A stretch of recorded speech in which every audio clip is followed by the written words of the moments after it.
Hey,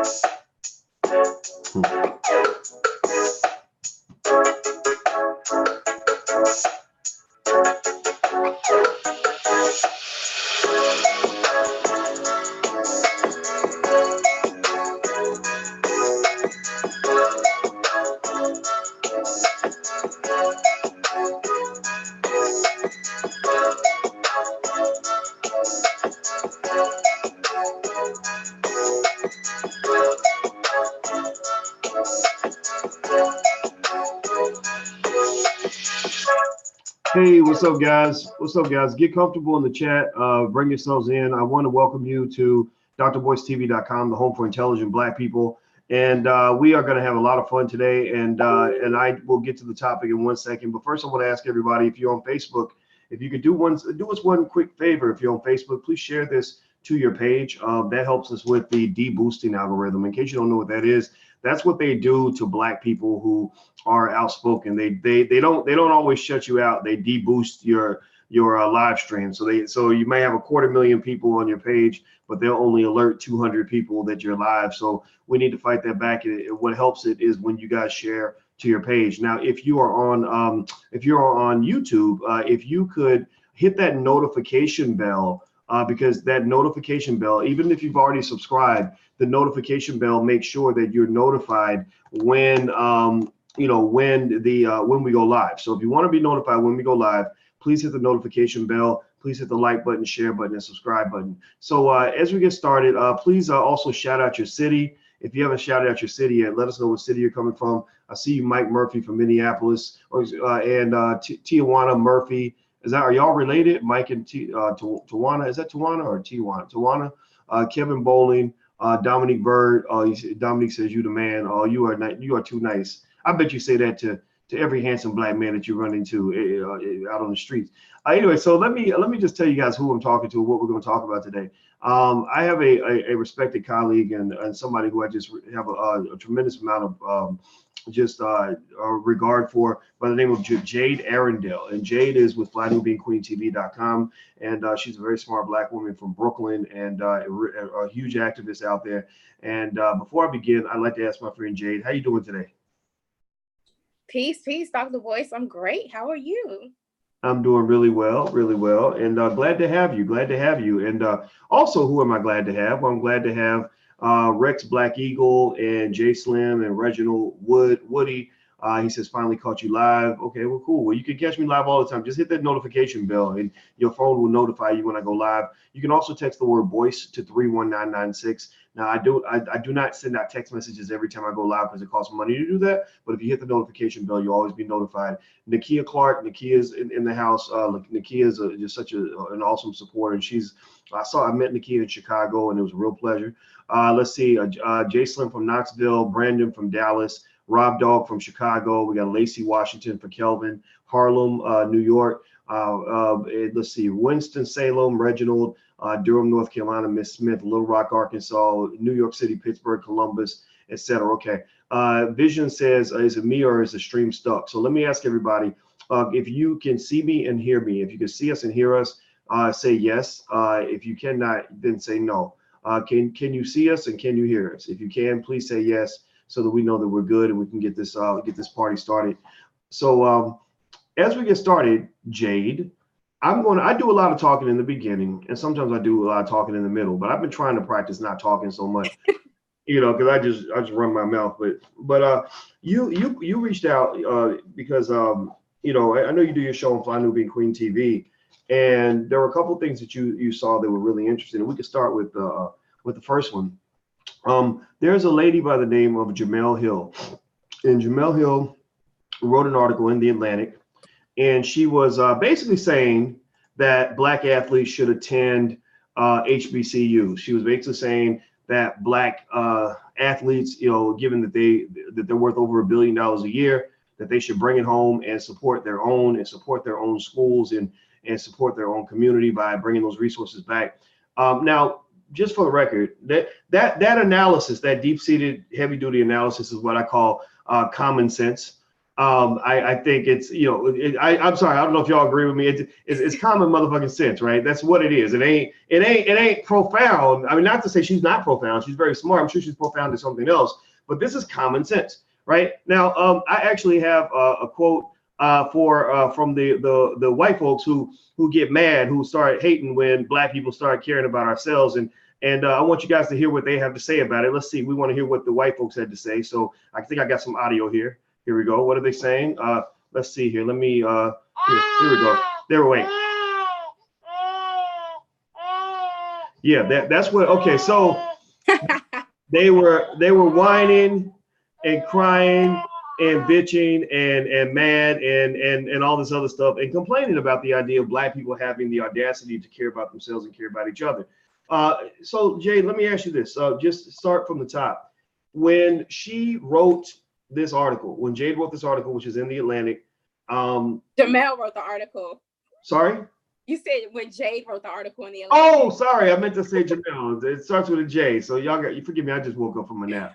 When Jemele wrote the article, not Jade. Jade writes better articles. So Jemele's good, but Jade's the best. So when Jemele wrote this article, Jade, what went through your head? What are some of your overarching thoughts on this?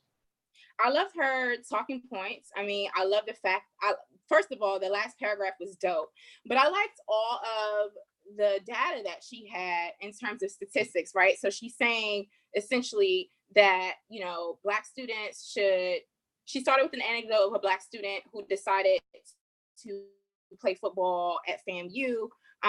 But her data is that like the NCAA reports they reported $1.1 billion in 2017 in revenues, right? And there are about 2.4 Black male athletes, undergraduates, in Division I schools, and they make up 55% of like the football force, and 56% of the football forces as undergrads. And so like she threw out a lot of numbers and a lot of anecdotes. So I thought the article was really, really good. I mean, it is a real common sense solution to our problem. If our goal is Black empowerment and liberation for us to have our own institutions and to support Black institutions, then of course she's spot on. I can see exactly why though mainstream news media, trolls, and like some white folks, right, with a lot of power and privilege would be adverse to the ideas that she brought up within this October 2018 article in the Atlantic. And just so you all know, it's titled, It's Time for Black Athletes to Leave White Colleges and Go to Black Colleges. And she's saying that, Black athletes bring in so much attention and revenues to white institutions. They could be doing the same thing at HBCUs who are struggling. She also threw out the statistic that the average HBCU endowment is 1/8 of predominantly Black schools endowments, right? And so we know that HBCUs have been struggling. They've been underfunded. I personally did not attend a HBCU. However, I grew up with the privilege of having Howard University literally in my backyard and going to a partnership school. My high school was directly across the street from Howard University. It's almost as if I went to school on their campus. My grandfather was the dean for a very, very long time at an HBCU that actually closed, Dr. Boyce. It was St. Paul's College. St. Paul's College is located in Lawrenceville, Virginia. So we know that our HBCUs have been struggling in terms of funding, but she's advocating that, Black athletes use their leverage and their talents, but their leverage and like their social capital and like they're these commodities to use that to bring some form of like revenues and resources into HBCUs, because HBCUs are responsible for a large portion or a large percentage of the Black professional class in America. And I think that's something important. It's something that's oftentimes overlooked. So I felt that she was spot on. I wanted to touch on this topic to actually defend our sister Jemele Hill. She's had a hard time. She called out, 45, the Antichrist, as I call him, Donald Trump, for, his racist statements and racist policies when she was working at ESPN. White folks do the same thing. Commentators say far worse, like when they're white, have said far worse about the president, but she was gaslighted and treated in a real racist manner. So it's no surprise to me that like people especially like some white folks or Trump supporters would not support her. But what I did not like about the controversy that's come up with Jemele Hill in this article that was written in October is that she's being accused of being racist and a segregationist. And I really wanted you to weigh in on that. I mean, she throws out a lot of numbers in terms of like the billions of dollars that the NCAA is making, that billions of dollars that these predominantly white institutions are making off of the backs of Black athletes. So I wanted to, you know, kind of get your analysis on like what that means like to the average person. Like this is massive amounts of money, like billions of dollars, right? That are feeding into white institutions. And if we want to support Black, support HBCUs, then unfortunately, a lot of like Black athletes are choosing white institutions, Jemele brings up, over HBCUs because of all of the bells and whistles and all of the attention and the allure that comes along with playing for Division I schools or playing for predominantly white colleges. You know, you could be seen on TV and, you know, have access, like millions of viewers can see you actually playing football or basketball. So I just kind of wanted to get your analysis on the financial aspect of this as well. And I'll touch on a couple of the social things. Well, you know, what I'll say is thanks for sharing this. And by the way, I'm talking to Miss Jade Arundale from FlyNubianQueenTV.com, and we're talking about a couple of things, two things. One, Trump just went to go speak to leaders from HBCUs, which offended a lot of people. And also, Jemele Hill just wrote an article in The Atlantic, basically saying that Black athletes should go back to HBCUs. Please hit the thumbs up button, share, and subscribe button if you haven't done this yet. And also, just so you know, Jade's going to be at the All Black National Convention, which happens the weekend of September 27th. So if you want to come down and if you're an extra Black person and you love being Black and you love your community, you want to come to the All Black National Convention. It's an amazing event. That's allblacknationalconvention.com. That's where you can get your passes, allblacknationalconvention.com. So let me first, I took some notes because there's a lot of things to unpack here, you know, in terms of Jade, right? Oh, so no, I keep saying Jade. Jemele writing this article, not Jade. Jade writes better articles, I think. But Jemele writing. I love writing, by the way. Shout out. Yeah. You know, I know how smart you are. I remember our conversations, and you mentioning wanting to get a PhD and things like that. I have a lot of respect for that. And so what I'll say is in Jemele's article, there's nothing wrong with what she said, right? The only thing that made her comments profound or groundbreaking is that nobody else is saying it. But this is the obvious. Black people should support Black people. Duh. I mean, that isn't that the way the world works? I mean, are y'all seeing what I'm saying? Like, do y'all understand how, you know, this really, the fact that this article had to be written and that it was so revolutionary to say this, that tells y'all how far behind in the race y'all are. They've been pimping y'all so bad that they are mad at y'all because you are trying to find a way to stop paying all their bills. You wonder why they're doing so much better than you. It's because, as Claude Anderson says, they're living off two incomes. They got their money and your money. Because let's just be clear.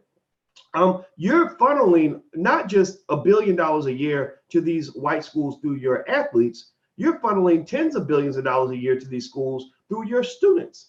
Many of you, and I'm not getting on you, but I'm not getting on you about it at all. But think about this: how many of you or a relative are in debt, in student loan debt, to a white university right now? How many of you, raise your hand right now, if you are in debt of more than say $5,000 to $10,000 to a white university right now? Raise your hand. Raise your hand. Make a comment. Say yes if you're willing to fess up in public. Ain't no shame in your game. Don't worry about it. You know, some of us, we got debt, we got bad credit, we got all kinds of issues, right? And that's fine. I'm not judging. But how many of you are in debt to a white university right now? Most of you are. That's yet another example of a massive wealth transfer that is occurring in an annual basis. Remember, you get $1.3 trillion a year in income. You give 1.2 trillion of that or more, something around there, to their institutions, to their community. They don't come support your schools, you support their schools, right? HBCUs are starving because HBCUs don't have any friends. White people don't want to support them, which why should they, right? Why should they care? Black people don't want to support them, but y'all go support their schools in a minute.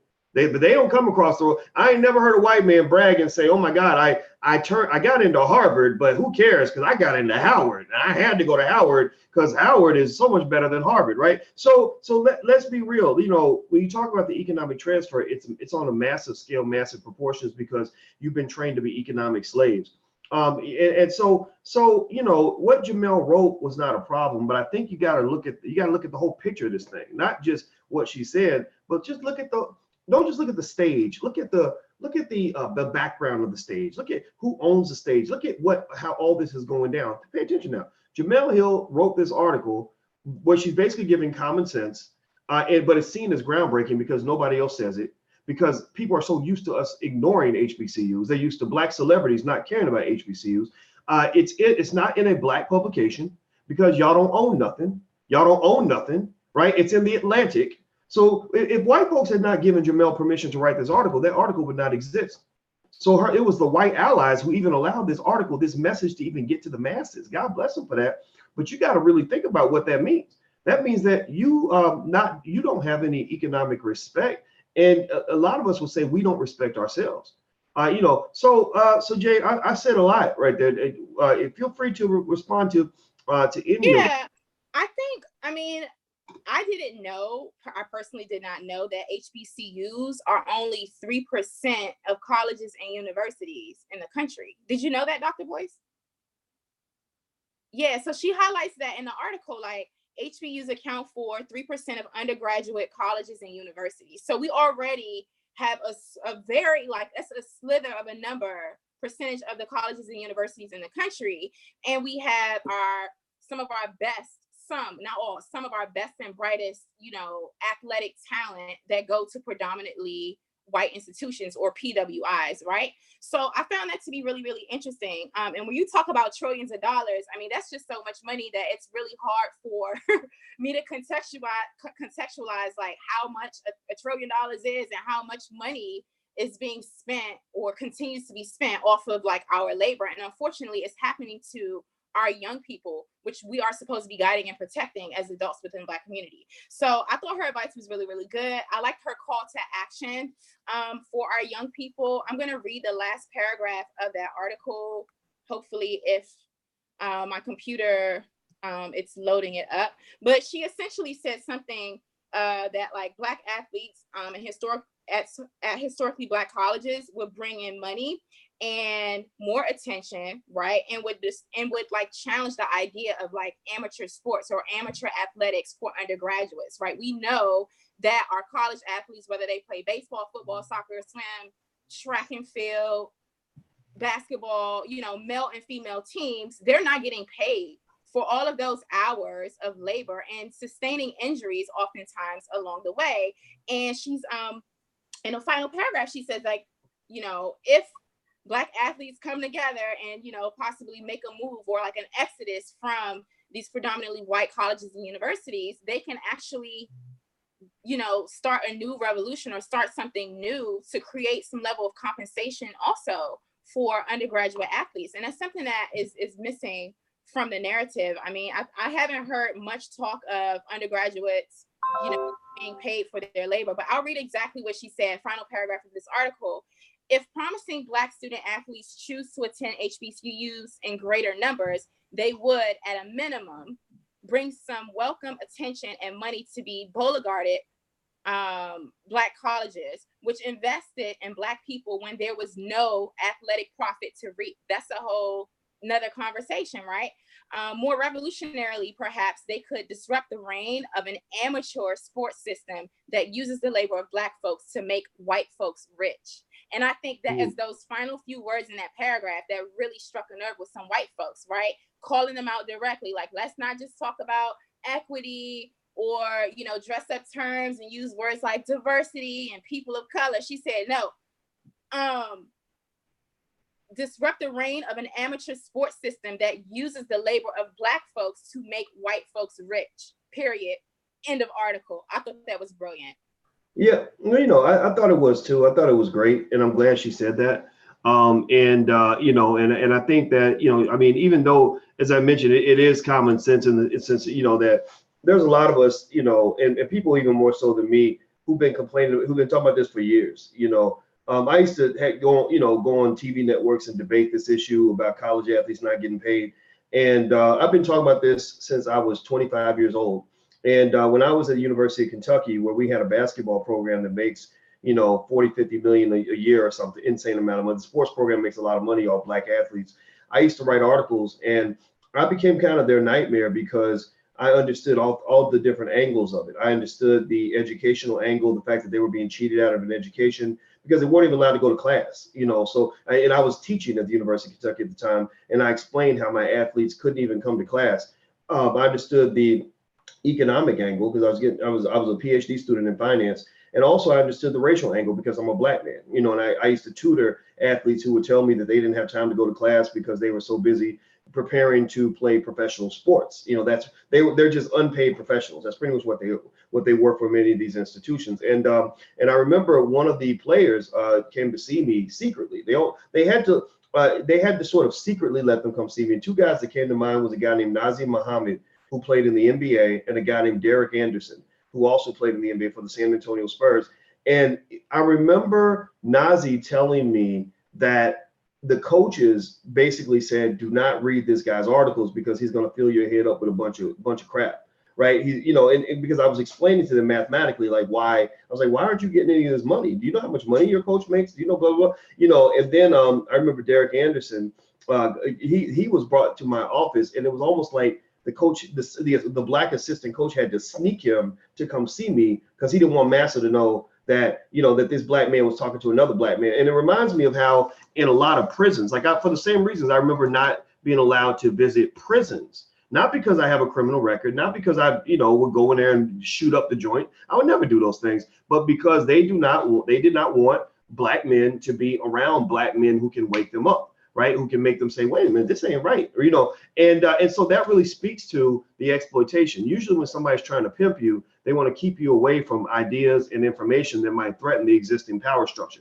So in America, you have a clear hierarchy. The hierarchy is Negro, go do the work, and we'll collect the money. And don't you worry about how much money we collected. We're gonna fluff your head up with a bunch of nonsense like, oh, well, you're getting an education. Well, anybody who's smart enough, they know that it don't cost the school nothing to add another student to the list. If I'm a professor and I'm teaching 40 students, who cares if I'm teaching 40 or 42? It's not going to change how I teach, right? So basically, the whole system is very corrupt. It's incredibly problematic. And the thing is, it won't go away. Even if black athletes went to HBCUs, there's still the whole conversation about labor rights, and fairness to these families. But I think on a deeper level, you got to really think about this. The fact that one of our greatest commodities, which is our athletes. I mean, if black people got anything, two things we've always had is great entertainment and great athletes, right? That goes back to slavery. And if those two assets, if your two of your most valuable assets from your community are being stripped from you and you're being financially exploited in those areas, then what do you have? You don't have anything. And then it should not surprise you when your community's broke. It should not surprise you that, let me show you this, Jade. I pulled up this list of the top endowments of HBCUs, and I want to show you this list.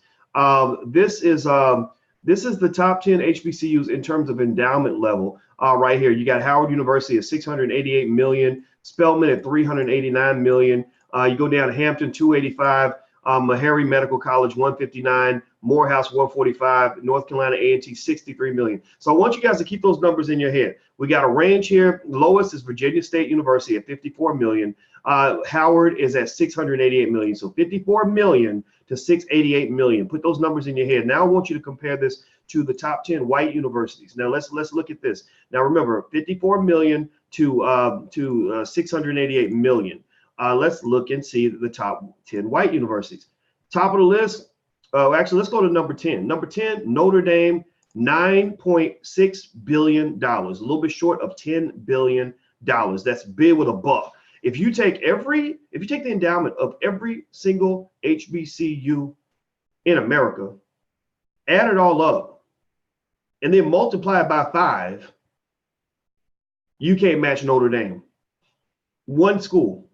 And Notre Dame's number 10 on the list. Let's go to the top of the list. Let's move forward. Harvard, $37 billion. $37 billion. So the endowment at Harvard University is probably 40 to 45-ish, about 45 times bigger than the endowments of all of our top HBCUs combined, right? And why is that important? Well, an endowment is basically the money that allows a university to exist. It's the money that is used for the university to keep the lights on and pay the bills. Your universities are not endowed because your community has been stripped of its resources, and they also are not endowed because nobody's taking responsibility for elevating those resources. None of these politicians, not Trump, not Obama, not Clinton, not Bush, none of them has ever taken that initiative to improve the endowments of these HBCUs.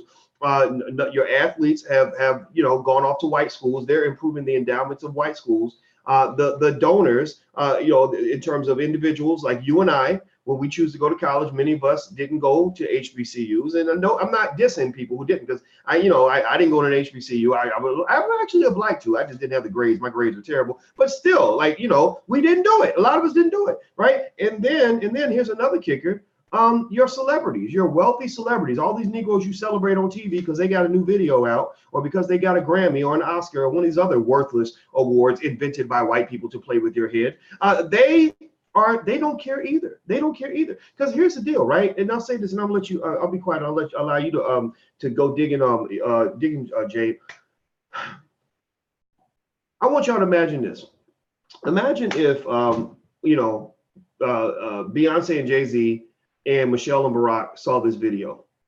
Now, they're all making about $100 million a year, each of them, right? And imagine if they said, we want to fix our institutions. We want our institutions to have an endowment that is noteworthy. That's going to be our contribution to this generation.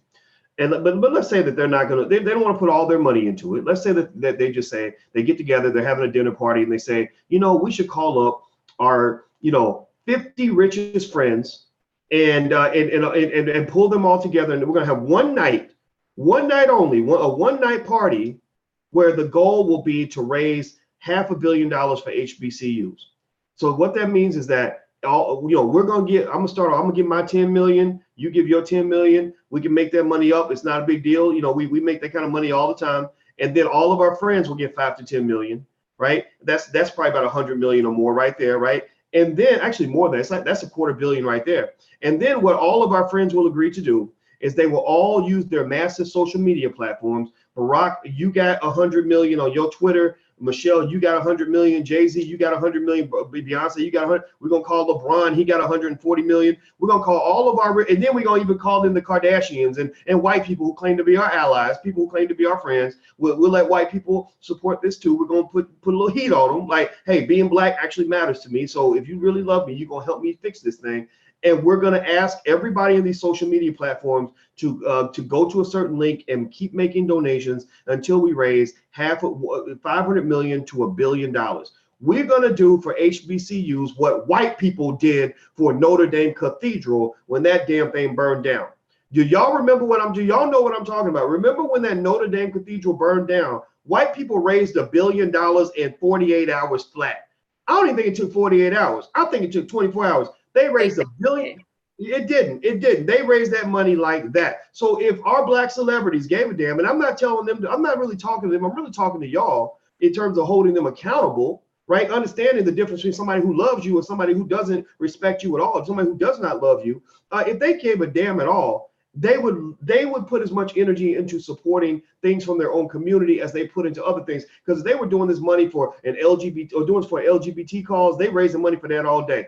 They raising money for all these other causes, these white liberal causes, all day long. For little immigrant kids that come from other countries, and that's fine. My heart goes out to them. They do that all day long. But when you pitch them something like let's build black institutions, they like, oh, well, I don't want to be too black. My God, that's what are you asking me, sir? Like seriously, like it's crazy to me. So Jay, I'd like to get your thoughts on all that I just said. I'm not even gonna ask a question. I'll let you just kind of respond. Yeah, it's just really, it's unfortunate. I mean, but it's beyond unfortunate. It's just really sad. I think that I don't know. I'm also one of those people. I'm not waiting for a black celebrity or to come in and save some of the issues within the black community. I think a lot of them have gotten their success for playing the game of white supremacy or pandering, working with other folks outside of our community and kind of like climbing the ranks. And so a lot of them tend to have more loyalty well, I would say less loyalty to the Black community in general. And I think that some of our problems we can solve on our own, right? I know I hear you talk a lot about consumerism, how much money we're spending, you know, on retail and on these different things, and the tools that we need, the education that we need to teach our children in terms of financial literacy and creating strong economies and like building up the Black community. I think that, you know, alum who graduated from HBCUs could be doing a lot more. I don't know if I have any statistics on how much money they're donating or giving back. I mean, I know what, like you gave the endowment information, but like I'm wondering like what percentage of alum of Black HBCUs are investing into those institutions on a monthly or at least an annual basis. I really don't know, but I think it's pretty low. We have a lot of HBCUs that have closed, some that have been around for like over 100 years, you know, have shut down. So I think that's really sad. In terms of, you know, pooling in money and resources, of course, it would be ideal if we had Black celebrities and Black athletes that would, you know, make a stronger commitment and create a movement to, you know, make bigger endowments. And you brought up Notre Dame. Don't even get me started on that, right? Like there were even Black folks that were donating to, you know, Notre Dame, and they were crying and they were so sad, and they were trying to, you know, they donated, of course, to that $1 billion that was generated in like what, 2 days or 48 hours. How many days was it, Dr. Boyce? Yeah, it was 1 day. In fact, there are some people in the chat saying that it took actually 12 hours to raise $1 billion. And think about that. If we raised $1 billion for HBCUs, that would literally change that HBCU for the next 250 years. So you know, your problem is not lack of resources, lack of opportunity. It's lack of vision and lack of commitment. But please continue. Yeah, I would say lack of vision, lack of commitment, and also a lack of accountability. Like we are not holding ourselves accountable to the greater or the larger community. I mean, I think that we do a really good job, some of us, sometimes, as Black folks, as being committed to ourselves as individuals. So I think that is an issue. So you hit on really great financial topics and you put that into context. Now, there was something else that Jemele Hill wrote about in her initial article that I really agreed with. I strongly agreed with, you know, the point that she makes that Black athletes and Black students tend to feel safer emotionally and physically at HBCUs than they do at predominantly white colleges. And that's another reason or another incentive for them to also go and attend and support HBCUs. And it made me think about my time as an undergraduate and a graduate student at Temple University. But especially as an undergraduate student, I was an undergraduate student advisor in the African American Studies department. And if you know about Temple University, it's a really large public research university in Philadelphia, one of the largest in the country. They have really great programs. But there are like 40,000 students. A lot of the students do commute. They have different campuses around the city. They have the main campus. And at that time, they even had a campus in Japan, honestly. So we had students going over there. But either way, we, I think Black students, and that includes foreign-born Black students at that time, we were only about like 9 to 12% of the undergraduate population. But if you're talking about out of thousands of students, like we created like our own community, and we would have Black athletes. I mean, it was the football team was just almost all Black, right? And those dudes caught hell. They would come and talk to me, you know, when they wanted to like register for courses in the African American Studies department or kind of know what the department was about, because they found that to be like a safe haven away from like all of the other classes and the other commitments that they had. And some of the stories of blatant racism, being treated like slaves, being called the N-word by some of the coaches, and some of these allegations that came out of the athletics, especially the football team, it was just like really disheartening. And so we had a lot of brothers, especially from the football team, that would attend, enroll in a lot of courses undergraduate within the African American Studies department. Now, also as an undergraduate, I worked in the University Writing Center, right? So a lot of, you know, we know athletes, they travel, they have track meets different places, you know, different meets, football games, basketball games in different parts. But when they had time, they would come and get assistance on like starting papers or like just to get general feedback. And I was one of only 2 undergraduate students at the time that worked in the University Writing Center. And so there weren't as many academic supports in place for a lot of the students, but especially I would say the Black students and a lot of the athletes, but not all of them. Some of them were really, really killing it too. So, I mean, there is a popular myth that, like, you know, you play football or you play basketball, like you're not that smart. But I mean, it did seem like some of them did get a pass, so they weren't being held to their highest potential by a lot of the staff there in different departments across the university. And it is my hope that, you know, at least Black athletes could be nurtured and cared about in historically Black universities where, you know, professors will be like holding you high. They're not going to pity you because they think you're Black. You know what I'm saying? You're really good at dribbling or catching a basketball, but that you can actually get something out of it academically as well. So she brings up that point about the emotional safety, right? Not being stereotyped or ostracized or alienated or, you know, criminalized, you know, as being a Black body on a predominantly white university or campus, but also like the physical safety. You know, I'm thinking back to different incidents, parties, even Black events that Black organizations would have at, you know, on my campus. Our stuff got shut down all the time. You know what I'm saying? We didn't have police officers that looked like us. We had a police station, of course, on the campus. You know what I'm saying? So she makes a lot of great points, and it touches on systemic racism within academia as it affects Black athletes on so many different levels. She talks about the financial piece, but also the social piece. And clearly it's common sense to me, it's common sense to you, it's common sense to a lot of people here at drboycetv.com. And to some folks who probably haven't thought about it as much, it's revolutionary. But to white folks who want to pretend that we're living in a post-racial society or that they are not racist, all of this strikes a nerve. And so I'm really glad that she wrote it. You know, the platform, The Atlantic, you know, they put that out, and it really gives people something to think about. I just hope that like our young people are paying attention and listening and thinking about some of these points and really thinking about what type of environment, what type of legacy they want to leave behind for their children or their grandchildren.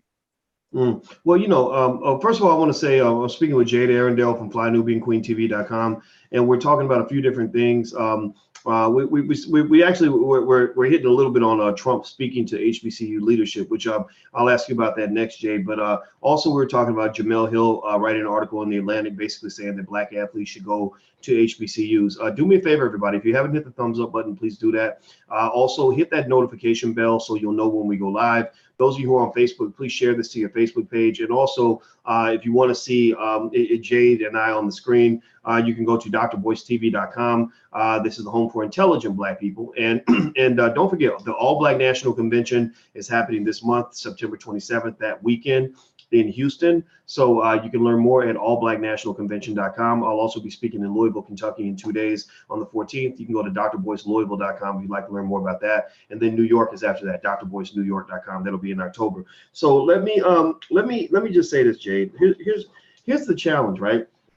I'm hearing all this talk, and I think that there's like a curse that comes when you are when you get like it's like wokeness has levels to it, you know. And I feel like every 5 years I get a little woker than I was 5 years ago. So a lot of times the things that I thought were the solution 5 years before, I realized, wait a minute, no, here's a better solution. So you're like iterating to the right solution. So you know, my wokeness keeps on kind of rising in terms of kind of understanding what we're dealing with and where we need to go, you know. And so when I'm visualizing an ideal lifestyle for Black people, I'm not really visualizing one in which white people are treating us fairly, or the integration is this perfect utopia, you know, and all these other things, because I don't believe that that's ever going to happen. I end up seeing the whole picture, right? Because there's a lot of complexities to this, in the sense that, you know, a lot of us know that some of our HBCUs need help.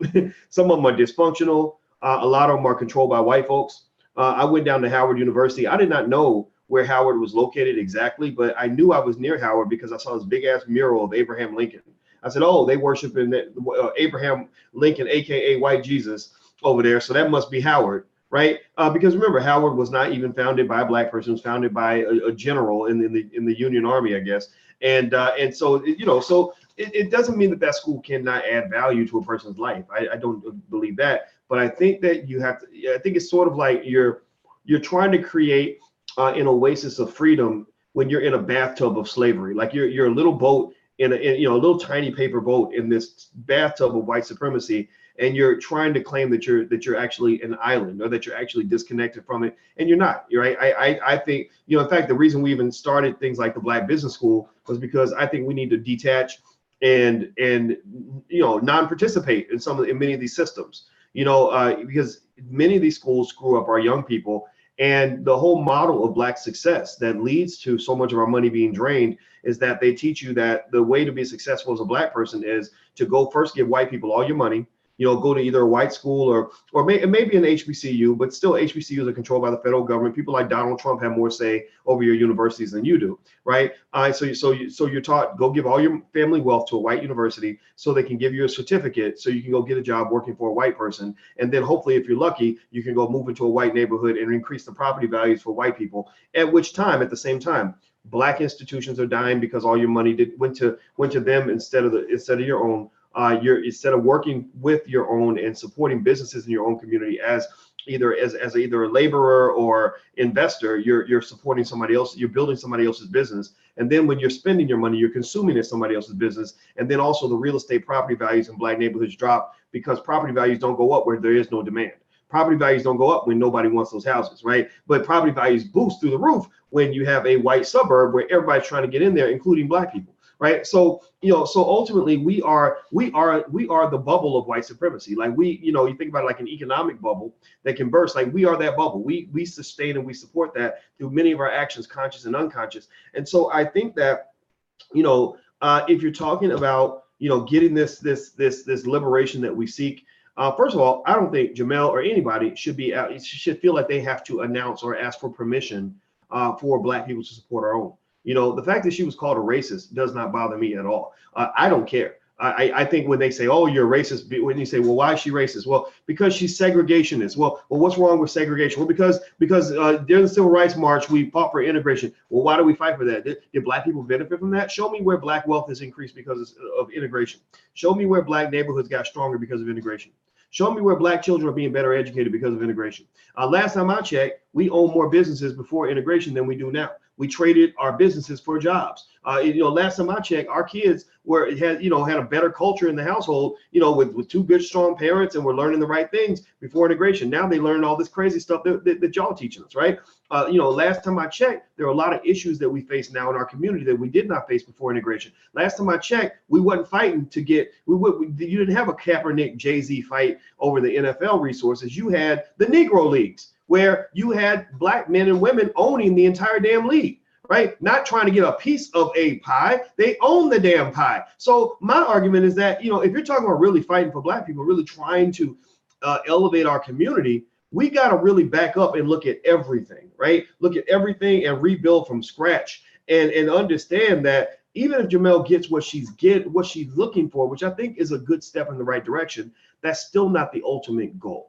So Jade, let me ask you this. So it seemed almost like the liberals got offended with Jade's insinuation of Black athletes supporting HBCUs as much as conservatives did. Like, it's almost like when you talk about something like a concept that sounds like segregation, there are people who just get triggered by that because we've been brainwashed to believe that anything that even sounds remotely like segregation, like us sitting by ourselves and building our own and supporting each other, that's always a bad thing, that we're only doing well when we are mixing and mingling with white folks. Like being next to white people sort of makes your life just naturally better. What do you think about that in terms of, not just the Republicans having an issue with her article, but also the liberals who are like, wait a minute, dude, everything's fine, dude. Like, you're coming to our schools, man. Like, why are you trying to talk this pro-Black stuff, dude? What do you think about that? Listen, as soon as you said liberals, use the word liberals and racism in the same phrase, I started squirming in my seat. Okay, so I'm really excited to touch on this. So first of all, let's be clear on what racism is. I'm going to read a definition that's been adapted by the People's Institute. Racism is a system of social structures that provides or denies access, safety, resources, and power based on race categories, and it produces and reproduces race-based inequities. Okay, I'm gonna read it one more time. Racism is a system of social structures that provides or denies access, safety, resources, and power based on race categories and produces and reproduces race-based inequities. Now, that's what racism is. Now, there are different forms of racism manifestation. There's institutional racism. There's internalized and interpersonal racism. They all have different definitions. I'm not doing a training right now. But to your point about liberals, right? Racism also takes a form of segregationist racism, integrationist racism, and segregationist, integrationist, and assimilationist racism. Those are all different things. And so we tend to see a lot of liberals, especially white liberals, fall into the categories of assimilationist or integrationist racism. So that's one where, you know, whiteness and white cultural norms are still accepted. Like people accept this racial hierarchy that white folks, the white man's ice is colder, right? The assimilationist racism is racist is going to say, you're better off if you just play ball and do what the white folks tell you to do, how they do it. So it's best to walk into a room with a three-piece suit on. You don't want to have dreadlocks. You want to cut your locks off, just like that chick from that organization that JayZ donated to, you know, was saying that like she was so proud that this young man wanted to cut his hair so he can have a better future. That's a very assimilationist, racist idea. Now, an integrationist racist is where most, I would say, liberals fall in, which is like, we value you, you're Black or you're brown, you're Latino, you're Asian. Like, we're all one. We value diversity. We value diversity and racial equity. So it's best that we all integrate together, because when we come together with our different races in this melting pot, then we're making the world a better place. But but they do that, and they're still subscribing to white cultural norms and this racial hierarchy that ranks whites and Europeans at the top and everybody else at the bottom. And at the very, very bottom of the racial hierarchy is Black folks. And that's what we call anti-Black racism. So yeah, a lot of integrationist and assimilationist racists will automatically point the finger at Jemele Hill and accuse her of being racist because she's challenging the system of white supremacy and racism in general. And she's advocating for separation, right? Separation is different from segregation. A segregationist is saying all of the races need to be separate. You know, y'all stay over there, you drink from this water fountain, you can't walk into this building, you enter through the back door, a system of apartheid. Basically, that is segregation. That is segregation. What Jemele is talking about, and I think what you and I are talking about, Dr. Boyce, is separationism, separating from a system that devalues and exploits us, and us creating our own institutions and creating value and empowerment for ourselves. And that is a source of empowerment, and it's a rejection to the system and the racial hierarchy of white supremacy.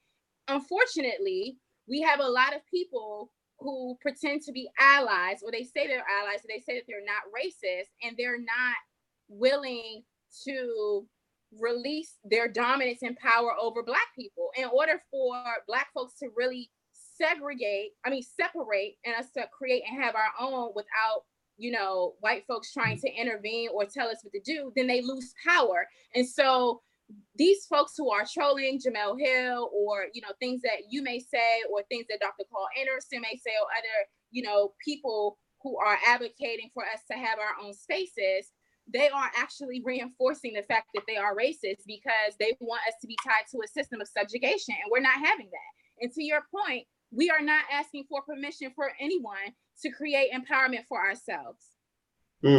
Well, everybody, I'm speaking with Jade Arundale, and we're talking about Jemele Hill's article in The Atlantic, saying that Black athletes should support HBCUs. And I think you made a lot of great points, Jade. But everybody watching, please hit the thumbs up button, share, or subscribe. Hit the notification bell now so that you'll get notified whenever we go live on the channel. We got a lot of stuff going on. As you guys know, we go live all the time. We went live at 2 o'clock in the morning last night because I think it's just a lot of fun. And Jade goes live a lot on FlyNewBeingQueenTV.com. Her show is really, really good. It's really, really interesting. It's really, really intelligent. So if you like intelligent Black media that's going to inform you in ways that you're not going to be informed anywhere else, follow Jade. She's very smart, and she's going to be at the All Black National Convention, which is going to be in Houston. If you're going to be in the convention, or you're going to watch via live stream, just raise your hand, say something in the chat, let us know so we know to meet you in person and to say hi and shake your hand and everything else. Oh, you're welcome, Jade. I think what you do is great. And now here, because I'll tell you, Jade, I think that I think the racism conversation has to adjust over time. They what was it? I think Killer Mike said, that black folks, we're good at screaming and hollering about things, and he said what we want to eventually be able to do is get quiet on them, like just get quiet on them, where we're not going to even talk to you about it no more. Like it's like a bad relationship, like first you're screaming, hollering, you're like, why you treat me so bad? You know what I mean? Like we're just like stop it, you're hurting my feelings, and this is mean, and I can't believe you said this, you're hurting me. But then there's a point where you stop giving that person that power over you, where you just shut it down. Like, you know what? The opposite of love is not hate. If I hate you, if I'm mad at you, that means I still kind of love you, right? I just need something from you. I need attention from you. I need something from you, right? But if I don't care, the opposite of love is indifference, right? So because when I don't care about you, when I just literally don't care if you live or die, I wish you the best, and I'm not even responding to you anymore. I'm emotionally dead toward you. That's when I've really checked out and I've really moved forward to a better situation for myself, right? And I think that for Black people, I think that to some extent, we've got to shut some of that down, right? Like people I know that are the most empowered Black people are the ones who don't even, they don't, they don't scream, hoot, and holler when a white person says something bad about them. They just don't care. They just like, you ain't paying no bills up in my house. You ain't telling me what to do. If your schools are inferior, my children won't get an inferior education because I'm gonna take my kids out and I'm gonna educate them myself. I don't care whatever you do. You wanna milk the whole community with Popeyes chicken. Well, I guess that's you. Do what you're gonna do, but I won't be in line for your chicken. You know what I mean? And I think that for 1 second, just on that note, I don't know if you know that Popeyes, they started a new campaign today, and they're saying BYOB, bring your own bun. So they're literally telling people right now, bring your own bread and get these chicken tenders and make your own Popeye sandwich. Yeah, I saw that. Yeah, bring your own bread. Well, bread has two meanings, right? Bring bread in the bag, and then you got to bring your bread like this because they're milking you like a cow right now financially. And what they're basically trying to do is they're like, I think Popeyes is kicking themselves because they had this campaign that went super viral, and their supply chain is so bad that they were not able to take advantage of it. So they're seeing how many tens of millions of dollars they lost because they weren't ready for the move. The opportunity came, they're not ready for it, and they won't be able to recapture that magic when they finally release the sandwiches. So I think that they're just like, somebody sat in our office in a board meeting and said, hey, why don't we do this? It seemed like a good idea, but the public thinks it's stupid and it sounds stupid. And so, but yeah, I think when you talk about integration, I think that we got to kind of really rethink what that means. There's nothing that has really shown that integration has benefited Black people. Integration certainly has got you where you can live next to white people. You do have the ability to go into their stores and give them all your money. You can send your kids to their universities and their schools and give them money for that. You've been integrated thoroughly. But remember, integration is it's like a dating relationship. Just because I let you in my house and let you in my bed, that does not mean that I'm treating you well. That does not mean that I'm empowering you. I could be bringing you into my bedroom because I want to screw you. Right. And I don't want to give you anything in return, not screw you in a good way, screw you in a bad way. Right. If R. Kelly wants to integrate you into his bedroom, you say no. Right. So basically what happened was Black people kind of got R. Kelly, like we got integrated into the system. They're like, OK, great. Now that you're here, here's what's going to happen. You can live in our neighborhoods, but we want y'all to be the renters and we'll be the landlords. We'll be the property owners because, a property owner can't build wealth without renters willing to pay their mortgage for them. You be the consumer, I'll be the producer. So because as a producer of a product, if I'm making, if I've got a nail shop or I'm selling hair care products in the hood, I can't make wealth for my family if you're not giving me your money, right? We'll start a business. I'll be the employer, you'll be the employee. So I'm going to train you and remind you that the best thing that can happen to a Negro is that he can get a job. And then don't you worry about what's going on back in the back. Don't you worry about how much money we counting up. That ain't it's not your concern. What you want to worry about is whether or not I treat you politely, or if I call you, if I don't, as long as I'm not calling you the N-word and I pretend to be your friend, you're going to let me exploit you. So I think that for Black folks, I think we got to really think about what all that means. And it doesn't mean necessarily that that we want segregation, right? Segregation, it's a harsh system, right? You can't go certain places, you can't do business with certain people. But I think self-segregation is okay, where you just say, look, well, self-love. I kind of want to interject. Segregation is dehumanizing, right? But I think what a term that we could be using is separation, right? Because there's a whole dehumanizing, and like I said, like apartheid type, Jim Crow, field. That's exactly what segregation is, and it's based off of the idea that Black people are not human, right? If you go back to that movie, what was that movie that came out in black and white? That film, Birth of a Nation, right? That is something that embodied a lot of ideas to justify segregation, but based off of this idea that Black people are fundamentally flawed, soulless, subhuman individuals. What we're saying is that we want to separate.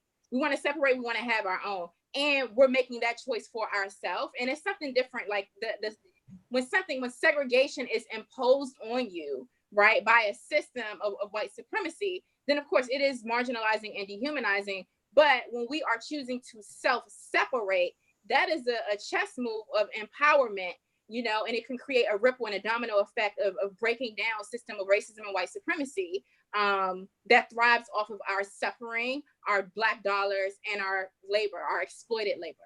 Yeah, well, segregation, there's a type of segregation that still exists in America, in the sense that, we're allowed into the system, but we're not allowed access to the best parts of the system. Silicon Valley has, $1 trillion or more floating around that they're putting into all different kinds of businesses, but we don't get that. We don't get those funds. We can't even get a bank loan to start a business. We end up in these situations where you got the NCAA, where there's a segregation effect when it comes to the money. The money, the wealth happens to go into the hands of the rich white guys. Nick Saban, the coach of Alabama, makes millions of dollars a year. His athletes get very little, almost nothing. They get sent back. They get segregated back to the hood, back in poverty. And Saban and his family are going to continue to do quite well. So, I think that, it's real interesting when somebody says, hey, I want to partner with you. I want us to be together.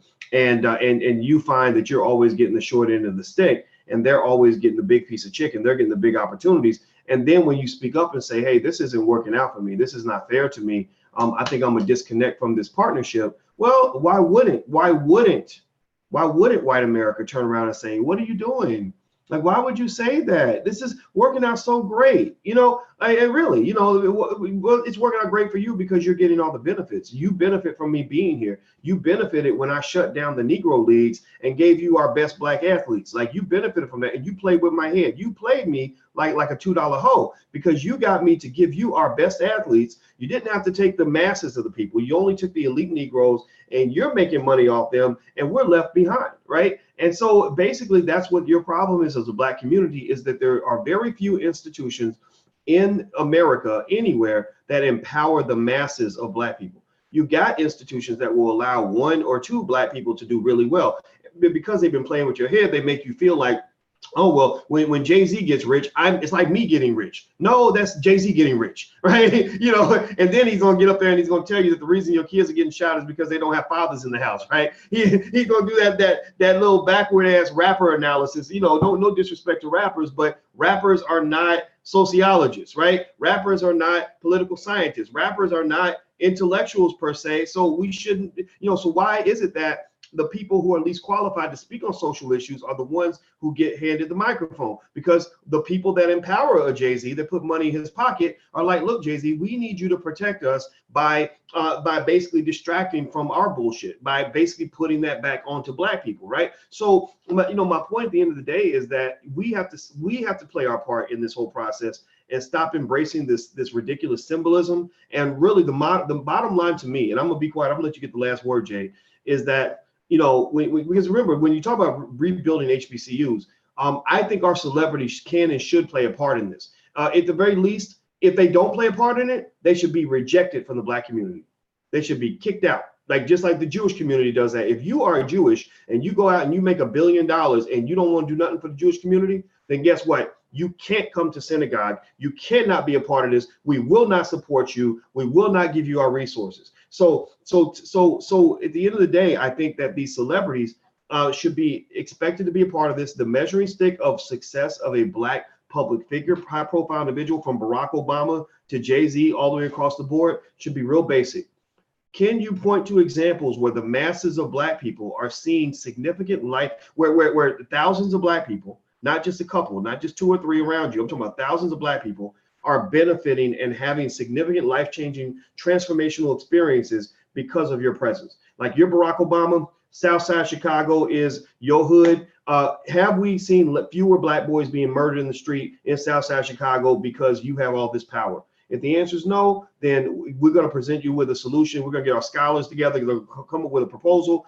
You co-sign on this and you use your power to help us get this done. If you don't do it, if you ain't got time for us, then guess what? We ain't got time for you and all those Netflix movies you and Michelle are making. God bless you. Good luck. We hope white folks take good care of you, but we're not going to look at you as a hero in the Black community. We're going to go over to Farrakhan, who is going to the darkest, deepest parts of the hood, who's willing to put his life on the line for Black folks. The Brothers in the Nation of Islam are in there. I'm in Chicago. I've just been to a domestic violence shelter down in Inglewood, and those are the guys that are doing the work. I don't see the Barack and Michelle effect anywhere. I think that they're building the presidential library down there, but that's about the only thing I have seen. So I think that we have to stop letting our most high-profile Black people off the hook. If you ain't really changing the lives of masses of Black people, then I don't know what your purpose is. You're just symbolic. You're like an illusion. You really don't exist. So Jade, I'll let you get the last word in. Absolutely. Yeah, I totally agree with that statement. We definitely do need to hold our, it just sounds crazy to even think that, our race, the best entertainers and the best athletes are somehow in a position of like diplomats almost, or liaisons or ambassadors to white culture, and access to resources and wealth and in politics. I mean, no other group has that. I know, like, you touched on this before, other people have touched on that. I mean, but it just sounds like really silly to even think of it in that way. Like, we should have our best and brightest intellectuals, and entrepreneurs and philanthropists at the forefront of this movement. But because those people are in those positions, then of course, yeah, I would totally support holding them accountable to the Black community and saying, like, unless you invest in us, then we're not going to invest in you. We're not going to make you rich. You know what I'm saying? Because, people will go out and buy these folks' music. They'll spend $250 on a concert ticket, okay, and do all of that and then expect nothing in return, or, expect no investment, at least not for ourselves, at least for our children, like within the world of education. Oh my goodness, at least. So yeah, I definitely agree with that. One thing I wanted to touch on, and I just kind of I'll give a quick anecdote about Trump speaking at the HBCU conference. If you could pull up his, some of his statements, but it's interesting to me that historically Black colleges and universities would not take a position to create a space in which he is not welcome there. Like, to what benefit? I don't care if he's the president of the United States. To what benefit would someone who upholds racist policies, who disrespects Black people consistently and publicly and very proudly, what the hell is he doing speaking at a national historically Black colleges and universities convention? It makes no sense to me, right? And the anecdote that I want to bring, I liken this to a college tour that I took my nephew on in the springtime, where we went down south and we visited Norfolk State, we visited Hampton, and we visited Norfolk, Hampton, and another school, but he really likes like Norfolk State. Either way, on Hampton's campus, they have like, their campus is beautiful, by the way. One thing that I noticed was the police station. There was a police station, and I've never seen so many white cops, so many white campus police on one, historically Black college university. It was like something I asked the tour guide, and I was just like, y'all have a lot of white police here. Like, what's the relationship with the police force that's on your campus that's serving y'all and the rest of the students? They're like, they're okay. And then lo and behold, a month ago, a scandal came out about multiple white police officers at Hampton University, making racist social media posts. And I believe that they were actually fired. Also, on my trip in Hampton University, we get to this section where there are statues, and it's really by the water, and it's beautiful. So I'm looking at, oh, there's Rosa Parks, there's Martin Luther King. You know, they have the different statues in bronze, and the statues are sitting on benches, so you can sit next to these statues and like take pictures. But these are like people who are honored and have donated a lot of money. Why did I see George Bush Sr.'s statue on the campus? I was just like, well, what the hell is this doing here, right? So I think that we want to talk about separation, and we want to talk about not being abused. We want to talk about being indifferent to racism and white supremacy. Then we need to stop inviting proud racist white folk into our spaces. And you know, I immediately thought about how I felt on Hampton's beautiful Black historically, you know, campus, and seeing a statue of George Bush Sr. there. You know what I'm saying? And so when I see 45 the Antichrist speaking and giving any airtime at HBCU conference, I'm like, what the hell is going on? You're muted, Doc. Okay, sorry about that. Thank you for telling me.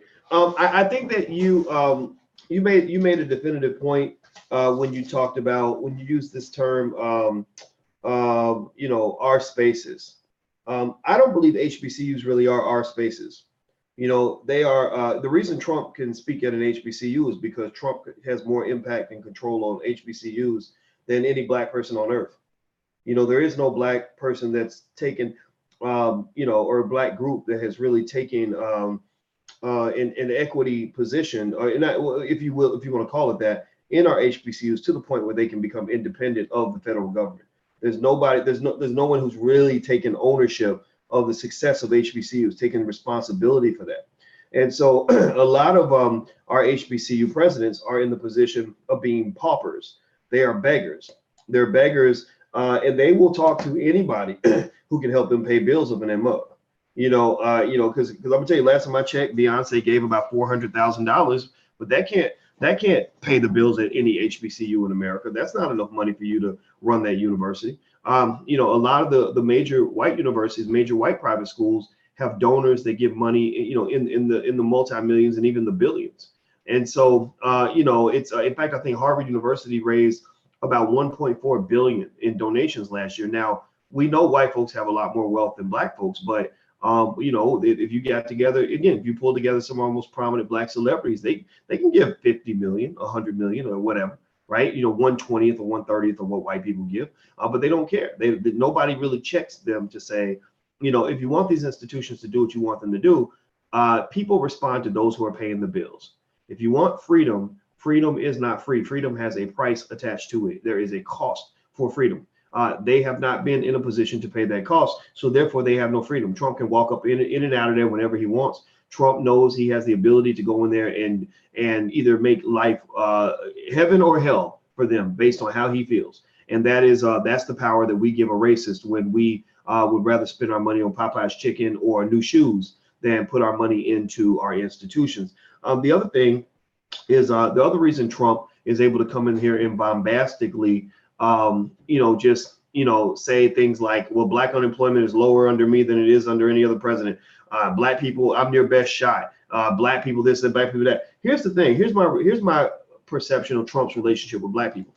I believe Trump is a little bit like Paula Deen, where you have this arrogant, racist white person who really feels like Black people are their friend. Even back during slavery days, you had Miss Sally, who really thought that the Black lady in her kitchen was her best friend, when really she's offending this woman every single day of the week. She's doing all kinds of racist things to her, and the lady can't stand her, but she don't say nothing because because Miss Sally is paying her bills, or because Miss Sally is her boss, right?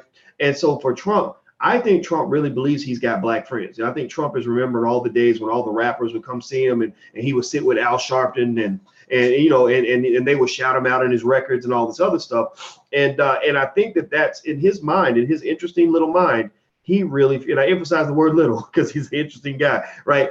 He really thinks like, look, I don't like the Mexicans coming across the border. I didn't like the Central Park Five, but that does not mean I hate every black person, right? Like I think that that's what he's grappling with, and to some extent, it's interesting because think about this. I have white people, individual white people, and white groups that I can't stand. But it would be silly for somebody to say I can't stand all white people, that I'm just racist against all white people. But if you ask me to list 10, 20 white people, white groups, etc., I can't stand them that I would argue with or cuss out in a second. I could give you that list. But that does not mean I hate all white people. There are women I can't stand, but my God, I do not hate our women. Like I love black women, right? But that don't mean I love every black woman. You know, you see what I mean? So I think that with Trump, I think that he really is sort of saying, hey, I'm great. I look at what I'm doing for black people. They should embrace me. They should love me, right? And black people are like, no, dude, you've offended us because you have gotten into public fights with people that we admire and people we respect. You've shown your value system is not consistent with our own. We got behind the Central Park 5 issue.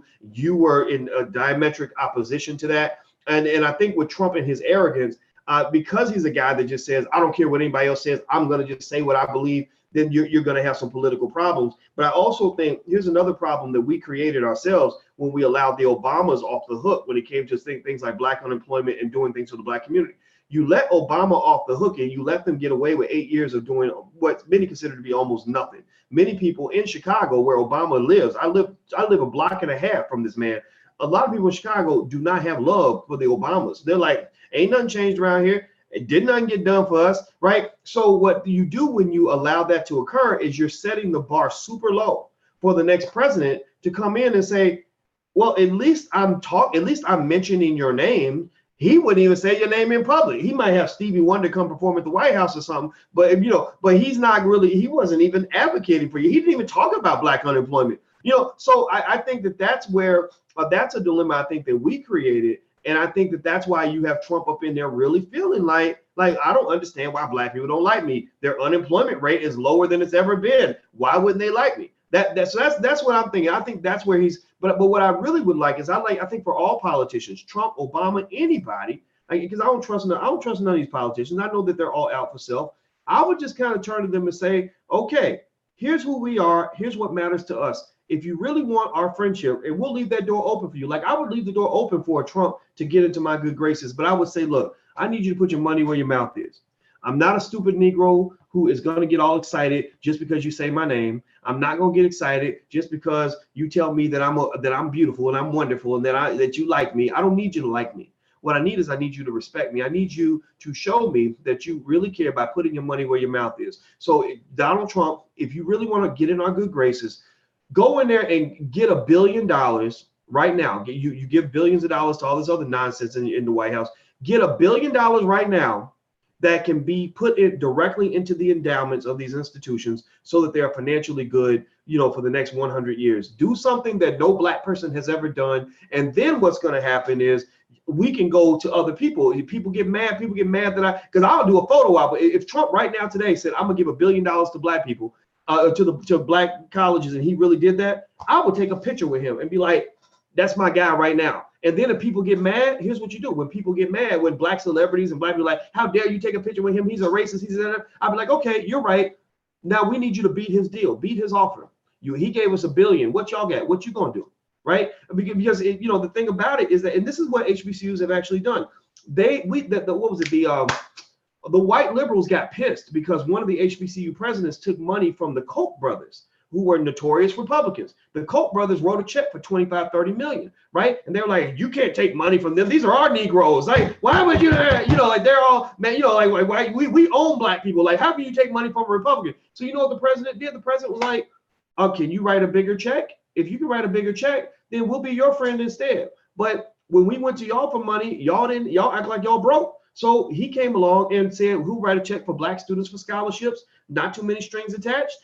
So we're going to take that money. And if you don't like it, then write a bigger check. Show us that you really care. Put your money where your mouth is, or shut up. And I think that's what black people's position should be. Stop worrying about whether or not people like you. I don't care if Trump likes me. I assume that he does not. But think about what people are actually doing for you and doing right by you. And that's what really matters. No more. I'm not going to do no more talking, Jade. Go ahead, please. I want you to have the last word. No, I thank you for contextualizing that from your perspective. I think it's a hard reality and it's a harsh truth. And I mean, it's a very uncomfortable one. I'm over here like, oh, you know what I'm saying? Because the headline of this article that I saw, Trump's cringeworthy pitch to HBCU leadership, quote, "I'm the best you've ever had." You know what I'm saying? And then you talk about Obama, he didn't do anything, and all of these other people haven't done anything for Black unemployment, Black, whatever. And he's in a position where he feels like he can do that. I just think that it's a slap in the face. It's just very disrespectful. And also that, like, we have to take some accountability. We have allowed this to happen. Like, we've set the stage for him to be in a position to say this. We're in a position where, HBCUs or many of our institutions are not actually owned, run, or operated by us. And so, like, relying on federal monies and, the monies of certain people, it's just a reminder of, like, how much more work that we have to do. And it kind of leaves me with this question, as to whether, like, these HBCUs actually had to invite the president of the United States to come and speak at this conference. And I guess many of them, I'm assuming, and maybe correct me if I'm wrong, I want to hear what you think, maybe they did feel like they had to invite him there because they don't really have autonomy over these institutions. And that's really, really sad. What do you think about that? I think you're right. I think that they had to. You don't want to be the head of an HBCU and piss off the president of the United States. You can't do it. You can't do it. We don't give them the financial firepower to tell, remember, money, I don't really care about money as a way to buy material items. I'm not a materialistic person. I'll go get a shirt at Walmart in a second and not even care. I think this shirt, literally, I think this is a Walmart or Target shirt, right? Maybe I was feeling bougie that day and I went to Target or something, but really, at the end of the day, like money is not a tool for fancy, expensive items. Money is a tool for freedom. I always like money because money gives you that profound and extraordinary ability to tell somebody to kiss your black ass and to not feel bad about it. That's what money, that's what we call that fuck you money. Like, fuck you money means that you have enough wealth and resources where you could say fuck you to anybody you want, and there's no consequences because you are good. You are taken care of financially. HBCUs do not have fuck you money. HBCUs, are out here begging for their supper every single year. HBCUs are left behind because you're boycotting HBCUs. Our celebrities are boycotting HBCUs. Our athletes are boycotting HBCUs. And we know white people are boycotting HBCUs. They do not see HBCUs. You see white universities as a step up in your life. Like, when you get into that fancy white school, you feel better about yourself. Whereas they do not see your schools as a step up. There's not one HBCU that white people consider to be better than any of the leading white universities. And so again, they're living off of, these white universities have two incomes. They get all of their own money and they get all of your money. And our HBCUs have no income, or very little income, because they can't even get money from black folks, and I kind of know that, I feel a little bit like an HBCU president. In the Black Business School, we have tens of thousands of students all around the world, and we educate them really well. Our PhDs are just as good as the white folks. The only difference is that we actually care more, and we focus all our energy on the black wealth problem. But do you think that we have the endowment that matches some of the schools that have put our students deep in debt? Like, do you think that we'd even have the audacity or the capability to ask somebody to even give us 1/10 of what they spent learning from inferior white people who put you in debt for life? No, we can't do that, because a lot of people just don't get it. They're like, you're black, why should I give you what I give to this white guy because he appears to have these credentials or whatever? So a lot of HBCU presidents, my heart goes out to them, because one weakness that they have that we do not have, that we walked away from, is they have these massive expenses every year. These schools cost a lot of money to run, and they do not have sufficient, adequate ways to generate revenue from either a donor base, nor do they have the ability to generate revenue from some sort of business model. The way they get their money is they have to beg for their dinner every single year. A lot of these schools, a lot of your HBCUs, especially the private schools, are going to be extinct in about the next 10 to 15 years, because what's happening is people are starting to realize, hey, wait a minute, why am I going to go spend $100,000, $150,000 on a college degree, and I'm up here working at Payless Shoes, or I'm making $20 an hour? Doesn't mean that the education is not valuable, but now with the internet, if you really want to be educated, there's 1,000 ways to be educated, without going to college, right? So ultimately, I think HBCUs, if they want to be stronger for the next generation, you know, if I were the president of an HBCU and had autonomy to do this, I would literally uproot the entire business model and build it more based on things like, you know, just almost mandatory training for everyone in various entrepreneurial models, so that we can have, you know, businesses and economic engines coming out of these schools that would then serve to fund the school. So for example, let's say that the creator of the next Google or the next Facebook comes out of your institution, and your institution owns a percentage of that company, then your institution will be endowed forever. Right. You know, because a lot of academics, they know how, we know a lot of things that are in books, but we don't actually know how to go raise money. All we know how to do is go beg for money. And I think that HBCUs are just in a weak position. They really have no power. If Donald Trump decided tomorrow that he wanted to just strangle these schools and kill them, you know, in the next 3 or 4 years, he could do that. He could do it. So I think that they invited him because they had to, not because they really wanted to. You mentioned something earlier, that you were in DC and you went near Howard University's campus and you didn't realize that like where you were. Because of all of the financial issues and like how backlogged we are in terms of resources for HBCUs, you know, especially the ones in the inner city, they are unable to stop gentrification. You know, like without the resources to actually buy up the block, to buy up the surrounding neighborhoods, to buy up property that can house, you know, dormitories to house students or faculty.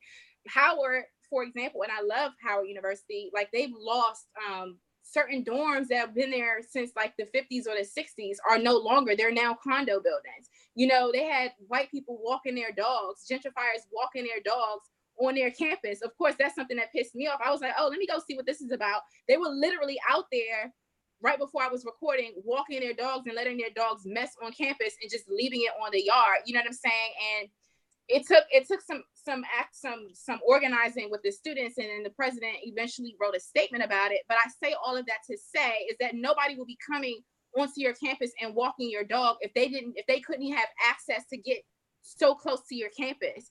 And all of these new buildings, rent laws, rent control, a whole bunch of political, economic, and social issues within that neighborhood within DC. And Howard University, you know, is doing a good job educating their students. They have a lot of great programming. They have a great business school and stuff like that.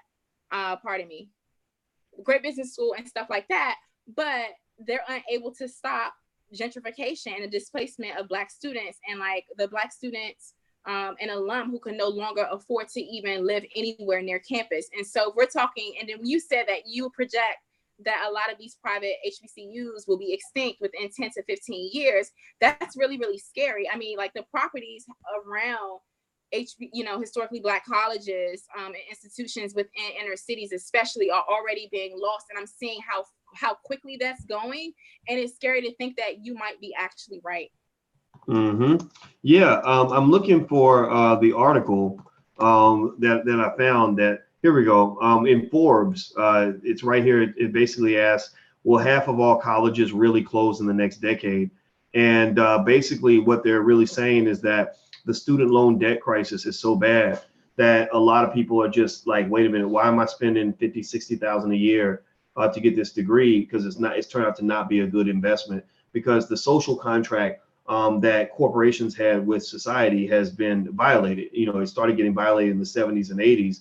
And then it just got worse over time, where now, you know, before that, you know, you could go and, you know, get a college degree and make a good living and, you know, retire from that company. You'd be there 30, 40 years, make a good salary. And you'd be like, I'm glad I got this degree because it didn't cost too much. And, the job I got was great and I made a lot of money, etc. So what happened was a lot of those jobs disappeared. The money went down. A lot of these companies, you know, they're not going to hold on to you till retirement. They let you go whenever they feel like it. And then on the flip side of that, the universities are milking you on the front end. So you get milked on the front end and the back end. The universities were allowing tuition costs to just spiral out of control. And so now it's just kind of one of these things where you're going to get it on the front end and the back end. You're going to go super deep in debt to get that degree. And then the jobs that are available are going to be jobs where you're going to be like, wait a minute, my friend didn't even go to college and became a plumber and they're making 10 times more money than me. How is this happening? Right. And then also what happens with many African Americans who follow I call it the white man's blueprint for Black success is we are trained to go to school and go deep in debt to cripple ourselves financially, but even worse, we are not trained to empower ourselves financially, where we know how to actually get the resources to repay that debt, right? Because most of the entrepreneurs that I see, people that out in the Black community that are making money, is whether it's business owners or investors, a lot of them are people that didn't go to college. They either didn't go to college or they just decided, I'm going to evacuate that system. Most of the people I know that are Black professionals, they have this degree and they say, okay, now that I got this degree, somebody should hire me. So they don't have that hunger necessary to go out and start a business. They don't have that. They're not thinking about investing. They're thinking about spending and consuming and going deeper in debt to maintain a certain image and a lifestyle, so they can look like they went to college. Like, right, like I went to Harvard Law, so I got to look the part. I got to drive the car, of a Harvard lawyer. And what I'm going to do is I'm going to put all that on that credit card, and I'm not going to win this wealth game, right? So Black people are losing the wealth game for a lot of interesting reasons. And the biggest thing that we have to do is we have to stop, pull back, and accept that what you've been doing is not working, right? What you've been doing is not empowering yourselves. It's not empowering your institutions. You can't build powerful institutions off of unempowered individuals. It's very hard to do that, right? So what you got to do is you have to kind of back up, change your thinking, change your approach to everything, and say, how do we really make sure that this leads to a stronger, more prosperous community? How do we get to the point where, Black neighborhoods, far and wide are doing better because we have more successful Black people? How do we get to the point where more Black people feel free? Is it through business ownership or whatever? How do we get to the point where we redirect Black dollars? This is one little secret that they'll never talk about in mainstream media. They'll never talk about this at a white institution. But if you simply redirected about 10% of the 1.2 trillion that Black people give to white people every year, that's $120 billion a year going flooding right into the Black community, building hundreds, even thousands of millionaires, a few billionaires, creating hundreds of jobs, maybe thousands of jobs. So just the idea of buying Black alone, just committing to buying Black and developing systems to do that, will flip this whole thing on its head. And you're not going to be able to achieve that sort of transformational adjustment without getting some backlash. You start taking somebody else's money that they thought they were entitled to, well, then you're gonna have a fight on your hands, right? They're gonna call you a racist, like they're calling Jemele Hill, like you're a racist because you're telling Black people to actually keep their money instead of giving it away to us. It's gonna happen. So you can't be sensitive to any of that, right? When you're trying to win a fight or if you're trying to win a contest, you can't sit around and be sensitive to whether or not your opponent thinks you're a good person. Like, who cares what they think about you? Like, seriously, I honestly, the best Black people I know are the ones where white people do not mess with them. White people do not like them, right? Seriously, like those are the realest Black people I know. If white folks, if especially racist white folks, if racist white folks get pissed off when you walk in the room, that means you're my friend, because that means that you are moving forward in an unapologetic way, like a Jade Arundale. Jade scares people. Jade makes people mad. They don't always want to be Jade's friend. So white folks, when they see Jade coming, they will either submit to you and respect you to in a respectful partnership, or they will avoid you. What you don't want is when they run around screaming your praises and saying, I love what Jay's doing, because 9 times out of 10, what they would say when they're really saying they love everything you're doing, that's because you're working for them. Like, they love JayZ right now because JayZ is being played like a complete sucker right now. I'd be real about that, but I don't know. But that's my opinion. Maybe, but you're from Brooklyn. I highly agree with that statement. I mean, about JayZ. I mean, he was used by the like when they wanted to move the Brooklyn Nets into Brooklyn and build the Barclays Center and displace so many people in their housing. And he was supposed to be like a part owner of the team, and he had like, I don't know, 1/1,000,000% ownership in the team. I think it was 1/1500th of the company, or it's like 1/15th of 1%. So if you take 1% of the company, one tiny 1%, and chop it into 15 pieces, JayZ had one of those 15 pieces of that 1%. Yes, so that's like the percentage of what I purchased when I purchased like Bitcoin. That is too funny. But like, a piece of a tiny piece at a time or whatever. So yeah, he's actually playing for JayZ's playing for the other team.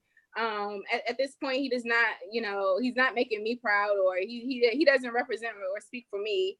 I think that he's pretty much in a sunken place and is suffering from, a virus of Yeah, what was that? You said Yurugu. something about you. Yeah, what was it? Your guru virus? Yurugu, yes, Yurugu is it comes out of the Dogon. It's a myth coming out of the Dogon tradition in Africa, kind of like where Mali is now, but it was a huge empire. And Dr. Marimba Ani actually wrote this book called Yurugu, and she used the backstory, which is like, you know, everything on the earth, when it's born or it's created, it has to have a male part and a female part, you know, to balance everything out, because we're all energy. Yurugu was a gestation, like was a being in the mother's fetus, and he didn't want to be born with his twin, because in the myth, like when you're born in the womb, you have a male and a female that you're born with, like your female twin if you're a male, and vice versa. Yurugu didn't want his female part to be born with, so he tore away from his mom and he procreated and gestated like with her womb on his own, and was born as an incomplete being, and therefore everything that he created caused destruction, separation, individualism, etc., on the planet, right? Kind of like when we think about, if you want to think about the Matrix. But the Yurugu is actually a reptilian being, and when Marimba Ani talks about this in her book, which I highly suggest that everyone gets, Yurugu, Yurugu, Yurugu, this incomplete being and force of destruction, white supremacy, it operates and functions out of stupidity, ignorance, and greed. That's what JayZ is operating out of: stupidity, ignorance, and greed. And in order to combat the Yurugu virus, or like this mindset of separation and destruction, racism, and white supremacy, what we need as Black African people is wisdom, awareness, and knowledge. Wisdom, awareness, and knowledge eradicates the Yurugu virus, right? And it raises our vibration so that we can actually, like, once we have wisdom, awareness, and knowledge, and we're being proactive and we're creating our own, then we get to break away from a system that's set up to dominate us, that functions out of like chaos, and it really functions off of our own suffering.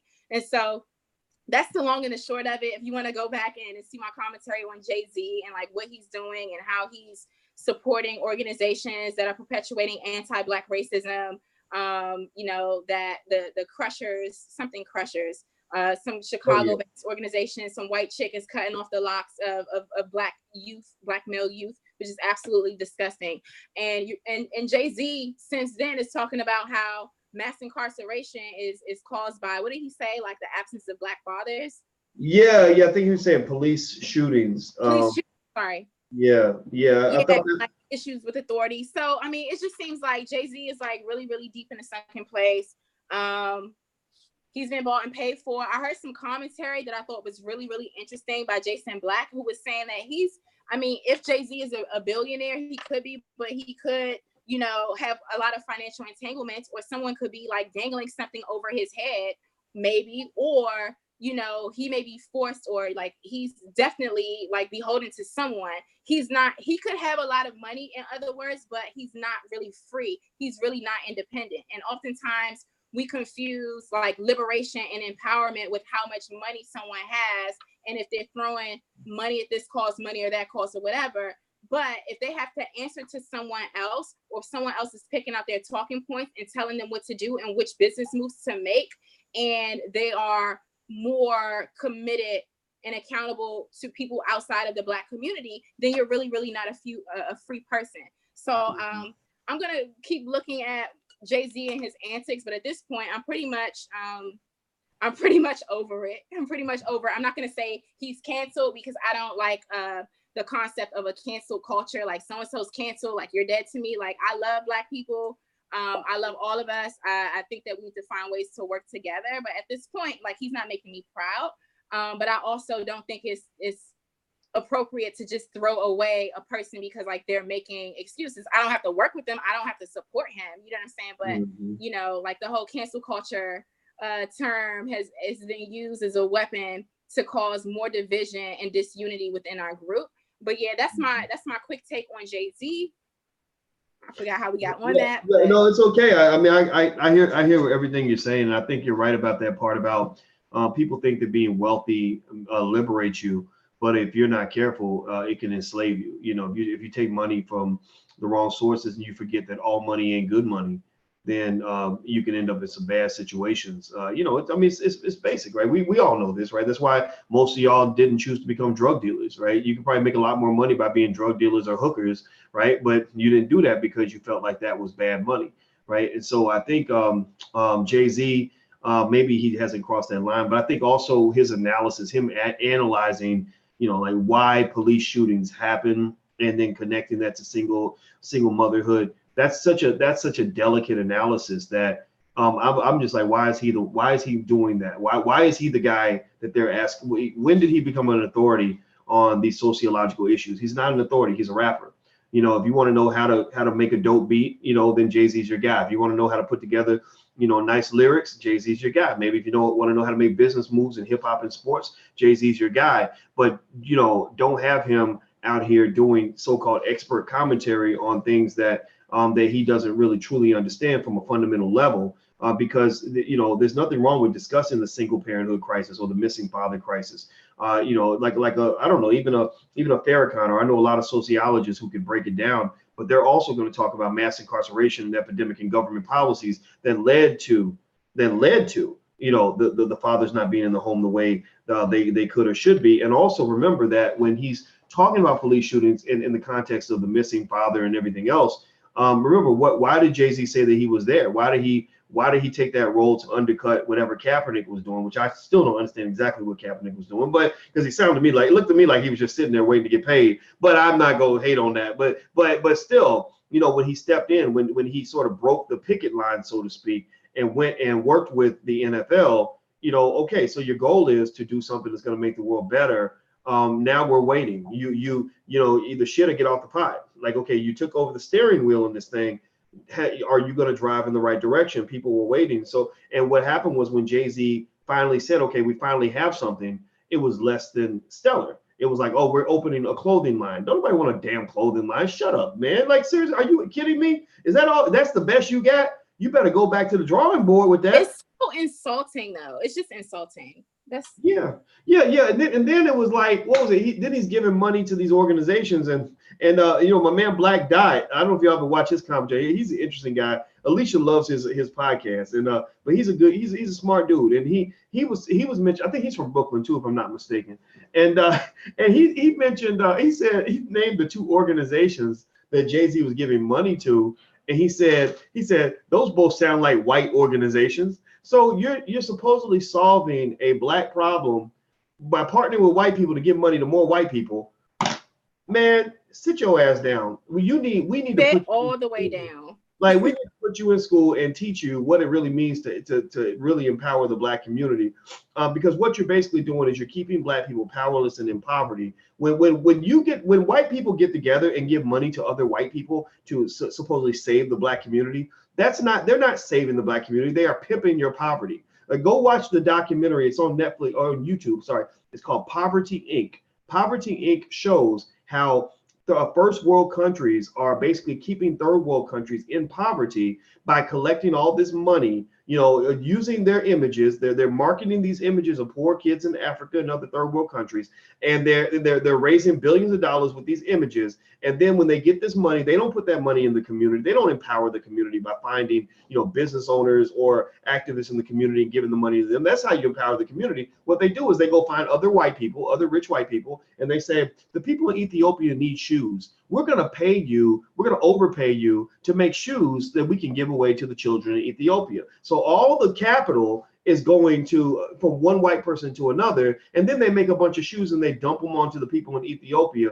And so, you know, so the white people get capital and they get businesses, and the black people get shoes. And then when you got real empowered people in these third world countries that actually want to build businesses, they're like, hey, we can make shoes. I'm an expert in shoemaking. I can build a shoe factory if I had the capital. Those people can't sell their product because they're giving everything away for free, right? So basically, it's a cycle. They need you to stay in poverty, because if you're not in poverty, then how can they keep pimping your cause and using that to raise money? So JayZ, unfortunately, if he's not careful, and I really believe in my heart JayZ doesn't want to be this guy. I hope he doesn't want to be this guy. How about that? But if he's not careful, he can literally come off as a poverty pimp. I'm not as offended by JayZ making his bread. I think that's fine. I think, making money is good for the Black community, but when you're making money in such a way that it becomes an egregious form of exploitation of relevant, meaningful causes, there's always a dollar sign for you at the end of the trail. That's going to make people skeptical. Like that's going to make people think, okay, the only reason that you're aligning with Meek Mill is because you signed him to your Rock Nation or whatever, and you're trying to make money off the back end because you think activism's cool and trendy. Man, stop being cool and trendy and start just doing the right thing. Like, you have enough money where you can just do the right thing and be a little awkward at that, right? And say, look, I'm doing this initiative. I know it's going to lose me money. And people are telling me that it's going to cause me to lose a couple of friendships, but I'm okay. I'm JayZ. I have $1 billion in the bank, so I'm gonna go ahead and start doing what I want to do, and I'm gonna start doing what's right. And I think, and I think that you can do that and still do well at the same time. I am not in agreement with people who get mad because JayZ knows how to make money. Stop it. You sound like a hater right now. This man figured out how to break out of Marcy Projects and be successful. God bless him for that. But at the same time, you need to go reach out to real people that are really doing the work, that are really able and capable of creating transformative change in those communities, and giving those people the resources necessary to get that done. Like, so for example, let's say JayZ, if JayZ or Beyonce called me tomorrow, I would pick up the phone. I don't know JayZ or Beyonce, but I did talk to one of Beyonce's tour managers for 3 hours. 5 years ago, he tried to convince me that JayZ and Beyonce were all conscious and everything. I'm like, well, it doesn't matter what you believe, it's what you do. I don't see anything coming. I don't see anybody's lives really being transformed. I think they could do a lot more, but I wasn't being critical. I was just like, well, I don't see any of these things you're talking about. But here's the thing. Imagine if Jay and Beyonce said, look, we're willing to get our richest white friends and Black friends together, and we're going to raise, 50 million, 100 million, no strings attached, to solve problems and change people's lives in the Black community. What do you have in mind? I would probably say something like, okay, well, here's what we're going to do. We're going to go back to Marcy Projects. First thing we're going to do is we're going to build a school. And we're going to try to make it profitable, but it may not be profitable. The school's going to cost about $1 million, but you can change the lives of hundreds of kids in that neighborhood. Number two, we're going to create a process where you can go back to the Marcy Projects neighborhood and create, 1,000 entrepreneurs in your community with basic training programs that won't cost you very much money. And then where you're going to make your bread is at the end of the day, once they get trained up on entrepreneurship, you're going to be the bank. We're going to use this money. We're going to provide capital for those entrepreneurs to get their businesses off the ground, and then you'll make money. Guess what? You don't have to go broke in order to save your community. Black people are not a charity case. But here's what I need you to do, JayZ. Instead of going and investing $5 million, $10 million in these white companies, I saw when you put 10 million into Uber. I saw you put 10 million into this other startup. I saw Drake go put $187 million into this Canadian company to buy an airplane. And why not do that for Black businesses? Why do white people get the bulk of your money? White people get the big dollars, and Black people get little shitty ass change. Like we invested $50,000 in the blah blah. Man, get the hell out of here. I saw when you gave a white man $5 million so he could go start a vegan chicken company or whatever the hell it was, and that's cool.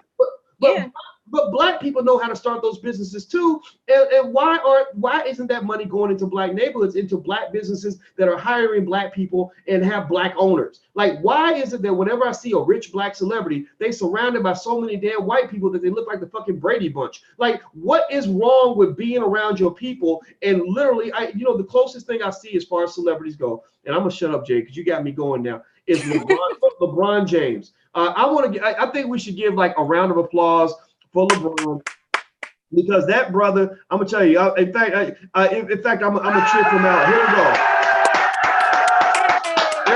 Everybody cheer for LeBron. All right, so we're gonna give a round of applause for LeBron James, because LeBron is to me a great model in the sense that you can make money and you can still keep it Black. Like LeBron is really, really working hard to keep it as Black. And still keep your integrity. Sorry? And still keep your integrity. Yes. Integrity.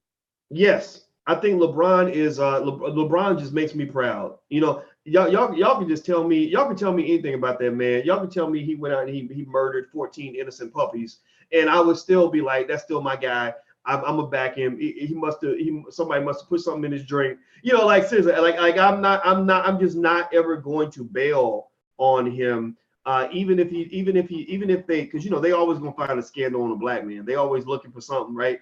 I would say, you know what, maybe he made a mistake, but LeBron is one of the closest things we have to actually what some other black activists used to, whether you go back to Cosby or Harry Belafonte, or just people that really dove deep into building their community. Again, Cosby's a great example of that, in the sense that he and Camille, we know Cosby's not perfect. Lord knows he ain't perfect. But we know also, though, that he and Camille gave the biggest donation to HBCUs in American history. There's nobody that's even come close to that. So again, before you tell me what a terrible person he is, if you're a celebrity, if you're, JayZ and Beyonce, before you tell me how bad of a person he is, I need you to show me that you're a better person, that you can match what he did for HBCUs, because nobody's matching that. The Obamas could do that in a second. They're going to probably rake in over $100 million this year. I think 20 million of that should be going toward some initiative that relates directly to us and nobody else. So anyway, that's it. I don't have anything else to say. Do you have anything to say before we bounce out? Alicia just came. Yeah, I just want to say, I think the reason that a black celebrity would give a white company or a white person $100 million and then invest $5 million into black folks is because they believe that the white person is worth $100 million at least, and that black people are worth it's okay, 5 million. And so there's a disparity in terms of like what some of our black celebrities, athletes, entertainers, whoever, how they are valuing valuing whiteness and undervaluing blackness. And we can continue this conversation on that. I think that my final word on like all of these topics is that like I envision a world where we are self-empowered, self-sustaining, and liberated as black people, and we are okay with, like you said, being indifferent to racism and white supremacy, and we fight against racism and white supremacy by separating ourselves and creating our own institutions. Now, business is business and enterprise is enterprise. Does it mean that like we can only do business or have investments only within the black community? No, I think that we need to be I think it's okay once we reach a certain level where we can sustain our own businesses and our own economy to then do business with other folks. But that can happen, but the primary focus needs to be for us building our own, definitely educating our own children and holding our elected officials and people who have been positioned in positions of authority to speak for us to actually deliver for us. So that's my final word, and I want to thank you for having me on this evening. Oh, I'm glad you're here, and this is one of the longest podcasts I've done in a while, but it was worth it because I feel like we covered so many great topics, and I hope everybody will give Jade a digital round of applause for being brilliant and unapologetic. So let's cheer for Jade. Thank you. All right. So we will applaud for Jade and LeBron as well, and all the glimmers of hope that we have in the community. I don't think that we are a lost cause. I think that we are going to win, and we're going to win because of people like her.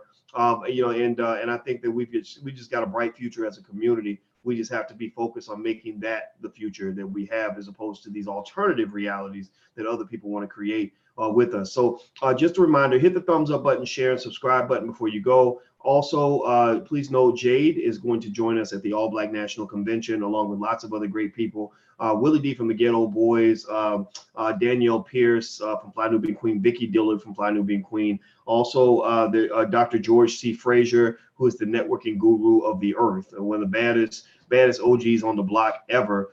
Rapper D1 is coming through. We've got attorney Nicole Compton, who's going to be teaching a session on starting your own business. We're going to have panels on politics and relationships and activism and economics and everything else. And so if you're black and you really believe in this thing and this is who you are, this is what you want to do, and you want to be around other people who think the same way, go to allblacknationalconvention.com. Bring your whole family. It's going to be in Houston the weekend of September 27th. Also a reminder, I'll be in Louisville, Kentucky 2 days from now. You can go to drboycelouisville.com, and then New York, and hopefully Jade, since you're in Brooklyn, if you're free that day, I'd love to have you come by, drboycenewyork.com. So hit the thumbs up button, share, and subscribe. And thank you again, Jade, very much for your time. I appreciate it. Thank you. Y'all have a good night. Yes, and and you can also check Jade out at FlyNubianQueenTV.com. She has her shows. She's on several days a week, and she goes live quite a bit. And she's really, really smart, really, really cool, as you guys can see. And I hope you guys will support and be a part of what she's got going on as well. So thank you very much, Jade. Have a good night. All right. Bye-bye, everybody.